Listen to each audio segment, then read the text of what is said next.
Banyak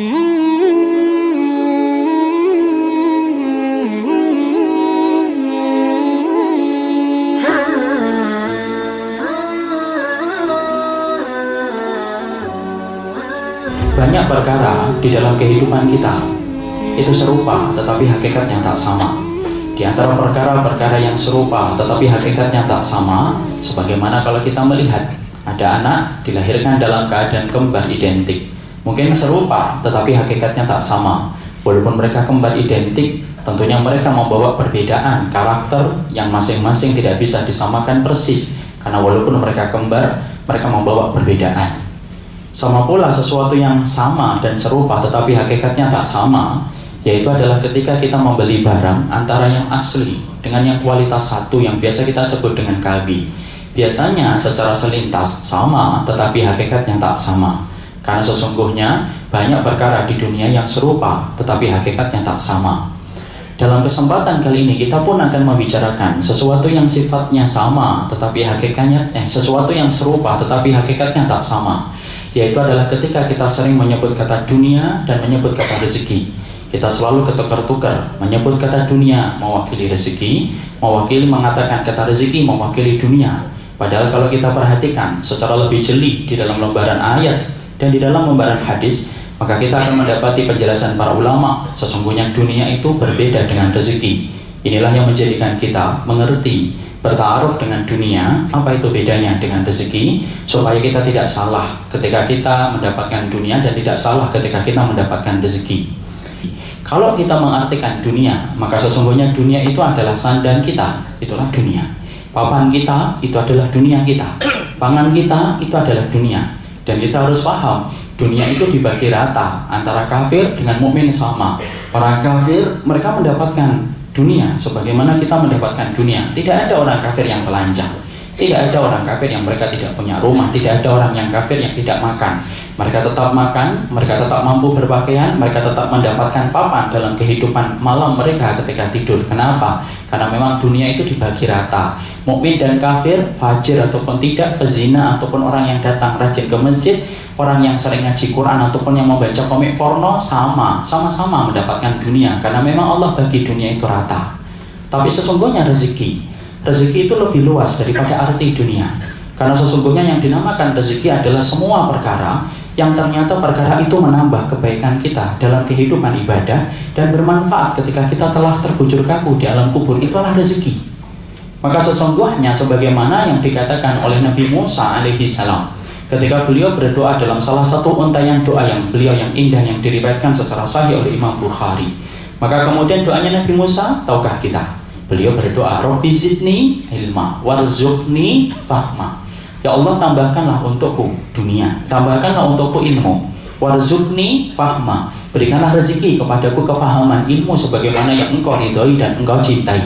Di sini Nabi Musa minta tambahan rezeki, tapi rezeki yang diminta oleh Nabi Musa bukan sandang, bukan pula papan, bukan pula pangan, tetapi yang diminta oleh Nabi Musa adalah warzuqni fahma, berikanlah kepadaku itu kefahaman ilmu.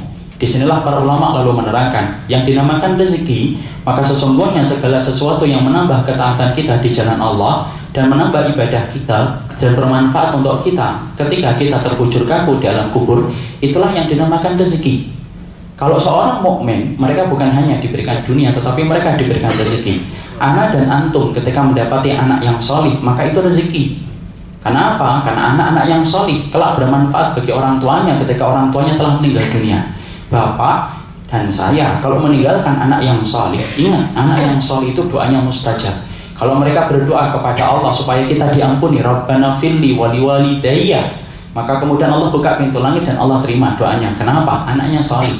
Tapi coba kalau anak kita tidak solih, berdoa sekian ratus kali, walaupun kemudian dia mendoakan orang tuanya, kalau dia tidak solih, minum khamar, dia berzina, waliyadzubillah, dia mencuri, dia mengambil sesuatu yang bukan haknya, yang rugi orang tuanya. Kenapa? Anaknya ketika berdoa tidak akan pernah sampai kepada orang tuanya. Kenapa? Doa untuk dirinya sendiri aja tidak dikabulkan karena banyaknya dosa, apalagi doa untuk orang tuanya. Karena kita mengerti doa itu terhalang dengan dosa sebagaimana mentari terhalang oleh mendung yang hitam.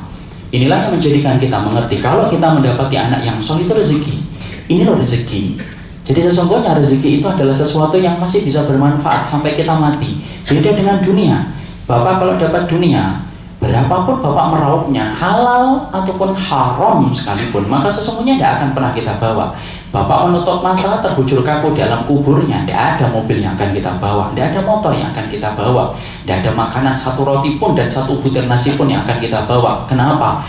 Dunia itu sementara. Ketika kita mati, dunia pasti kita tinggalkan. Beda dengan rezeki. Rezeki itu apabila kita mati, maka rezeki itu masih bermanfaat dalam kehidupan kita walaupun terbujur kaku. Teman yang solih itu juga rezeki. Karena sesungguhnya ketika kita mendapatkan teman yang solih, Bapak tahu, jamaah harus mengerti. Di antara perkara yang bisa memberikan syafaat itu bukan hanya Nabi.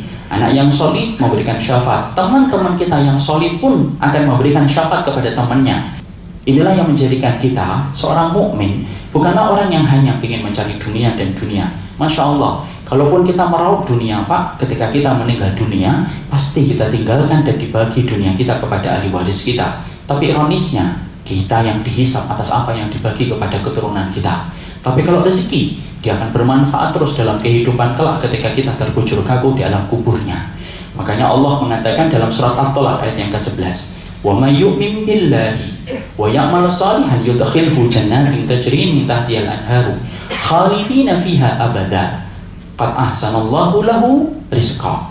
Maka Allah kemudian berfirman, barang siapa yang beriman kepada Allah wa ya'mal salihah, dia beramal salih dengan amalan salih yang memasukkan mereka ke dalam surga, kekal mereka di dalam surga, mengalir di bawahnya itu sungai-sungai yang indah.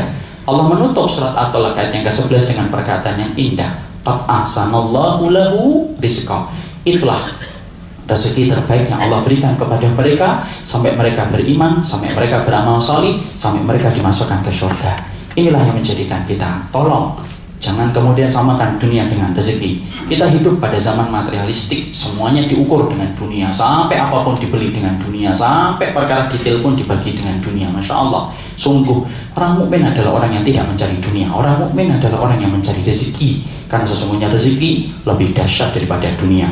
Sabarnya Bapak itu rezeki, tawakalnya Bapak itu rezeki, qanaahnya Bapak ketika menolak yang haram itu adalah rezeki, qanaahnya kita dalam perkara-perkara yang syubhat itulah rezeki, karena sesungguhnya itulah yang akan bermanfaat dalam kehidupan kelak kita di akhirat.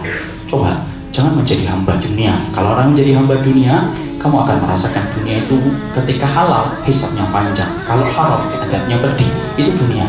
Kalau rezeki, sesungguhnya rezeki itu membawa manfaat dalam kehidupan barzakh dan kehidupan kelak kita di akhirat.